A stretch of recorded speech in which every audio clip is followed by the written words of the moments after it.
Paano natuklasan ng kape? Ang kape na iniinom natin araw-araw ay may kasaysayan na nagsimula pa sa highlands ng Ethiopia, sa kontinente ng Afrika. Isa sa pinakaunang kwento nito ay tungkol kay Kaldi na isang goat herder.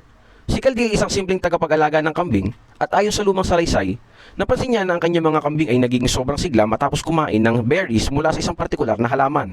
Mas aktibo sila kaysa normal, hindi mapakali, alerto at puno ng enerhiya. Dahil dito, sinubukan ni Kaldi ang berries at kalaunan ay dinala niya ito sa mga monghe. Sa simula, hindi ito agad pinaniwalaan ng mga monghe. May mga kwento pa na itinapon nila ang berries dahil hindi nila alam kung ano ito. Pero nagbago ang lahat nang mapasok ito sa apoy. Isang mabango, roasted na amoy ang kumalat sa paligid. Dito sila naging interesado. Kinuha nila ang mga buto, dinikdik, hinaluan ng tubig at gumawa ng inumin. Napansin nila na nakakatulong ito para manatiling gising sa mahabang oras ng pagdarasal at pagninilay. Mula rito, unti-unting kumalat ang paggamit ng coffee. Sa paglipas ng panahon, kumalat ang kape sa Arabian Peninsula, lalo na sa Yemen, at ginamit ng mga scholars at thinkers upang manatiling alert habang nag-aaral at nagdedebate ng mga ideya. Pagdating ng 16th and 17th century, umabot ito sa Europe sa pamamagitan ng trade routes, kung saan naging sentro ng usapan at intellectual exchange ang mga coffee houses.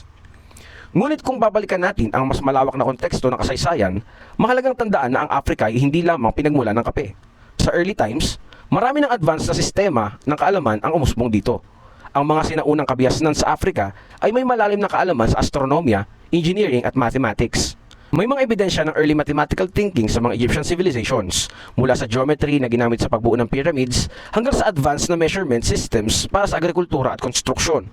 Ibig sabihin, ang parehong rehiyon na nagbigay sa mundo ng kape ay isa ring mahalagang pinagmula ng structural knowledge at scientific thinking. Sa ganitong pananaw, ang kape ay hindi lamang simpleng inumin.